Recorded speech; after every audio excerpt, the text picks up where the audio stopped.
Picture a scrawny 23-year-old night shift pawnbroker named Caleb Renn, kneeling in the shattered glass of his own shop while the sky above the city peels open like a wound. And the only thing the system gives him, the only ability he gets while everyone else gets fire and lightning, is a glowing blue ledger that says, "Pawnshop between dead worlds, accept any object, lend against its true worth." He doesn't even know yet that this scrap of a power will make him the most dangerous man left alive. It starts the way it starts for everyone. One ordinary Tuesday, the clouds split into a lattice of violet light, and a cold voice rolls over every human on the planet at once. The system has arrived. The world is now a threshold. Survive or be erased. And then the gifts come down. Pillars of light spearing into people on the street, each one branding a class above their head. The man at the bus stop becomes a flamebearer, fire curling off his knuckles. A teenage girl becomes a stormcaller, lightning dancing in her hair.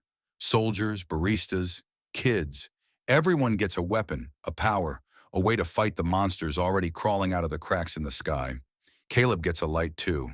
It pours into him while he's hiding behind his own counter, and for one heartbeat his heart soars. Maybe he'll be strong, maybe for once he'll matter. Then the words bloom in the air in front of him. Class threshold pawnbroker. Ability, appraise and hold any object across collapsing worlds. Advance value as system currency. Redeem on demand. He stares at it. There's no sword, no armor, just a ledger and an empty shop with a broken window. He stumbles out into the street and the first people he meets laugh in his face.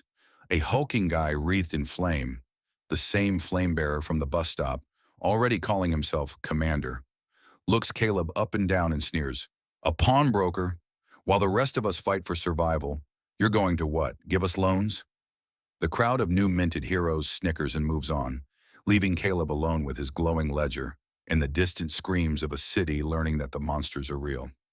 But here's the thing the laughing crowd doesn't understand. Caleb spent 5 years behind that counter learning a single brutal truth. People will trade away anything when they're desperate, and they almost never know what their own things are worth.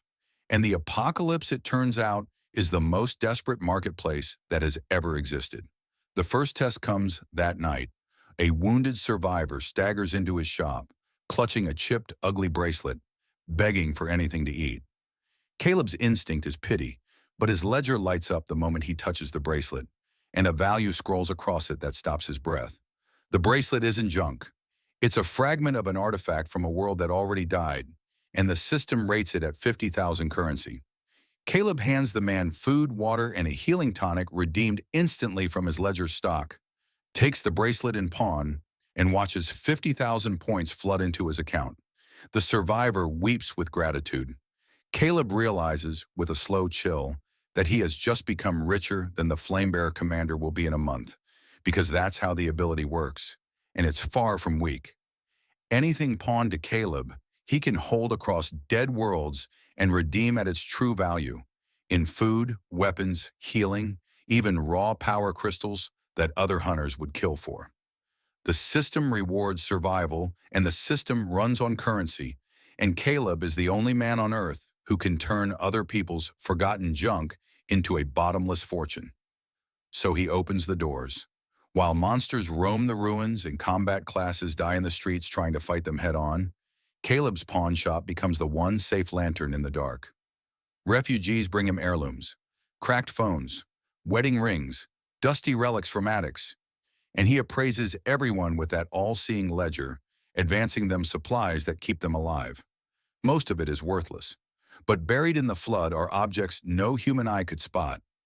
A coin that's actually a key to a sealed threshold, a music box that hums with the soul of a fallen god, a rusted gear forged in a world the system ate 1,000 years ago.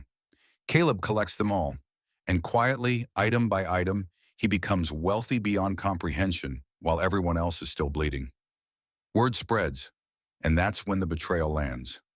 The Flamebearer Commander comes back, and this time he isn't laughing. He's heard there's a pawnbroker sitting on a hoard of system currency and rare artifacts, and he's brought 20 combat-class hunters to take it. "You don't deserve power," he tells Caleb, fire roaring up his arms, lighting the ruined street orange. Powers are for fighters. You're just a clerk who got lucky. Hand over the ledger, and maybe I'll let you live to keep filing it for me. Behind him, his hunters spread out, surrounding the little shop. Caleb is alone, unarmed, with no combat skill at all. By every rule of this new world, he's already dead. Except Caleb has spent the last 3 days doing the one thing none of these warriors thought to do. He's been reading the fine print of his own ability, and buried at the bottom of the ledger is a single line he's been saving. A pawnbroker may redeem any held object at full power, on demand, once it is truly his. That ugly bracelet from the first night, the 50,000-point artifact fragment, the survivor never came back to reclaim it, which means, per the system's own cold law, it has defaulted. It is now truly Caleb's. And it isn't a piece of jewelry at all. It's a binding shackle for something the dead world used to chain its guardian. Caleb lifts the bracelet and speaks the redemption aloud. The street erupts in violet light. The shackle snaps open, and out of the gap between worlds rises a colossus, a 100-meter sentinel of black iron and dead world starlight. Its eyes 2 burning rings, bound by the system's law to the man who holds its key. The Flamebearer Commander's fire gutters out in pure terror. His 20 hunters scatter like ants. The Guardian doesn't even strike. It simply plants one vast foot down, and the shockwave flattens the Commander's swagger into the dirt, leaving him kneeling in the rubble he came to claim. "You wanted the ledger," Caleb says quietly, walking out under the shadow of his impossible new ally. "But the ledger isn't the power. The power is knowing what everything is really worth, including the people who underestimate you." The Commander, who hours ago promised to spare Caleb's life, now begs for his own. And Caleb, because he is a businessman and not a butcher, makes him an offer instead. Serve the pawnshop, protect its customers, and earn back what he can. The Flamebearer who came to steal everything ends the night sworn to guard the very man he mocked. By dawn, the dead world colossus stands over Caleb's little shop like a guardian statue, and refugees come from across the ruined city, not to fight, but to trade. The combat classes who survive the night learn the new rule of this broken world. The strong don't rule the apocalypse. The man who knows the true value of everything does. And while heroes burn themselves out, swinging swords at an endless tide of monsters, Caleb Renn sits behind his counter, ledger glowing, fortune climbing, a 100-meter sentinel at his back, quietly buying up the bones of dead worlds one bargain at a time. He was the one they laughed at. The clerk, the pawnbroker, the man who got no weapon when the sky cracked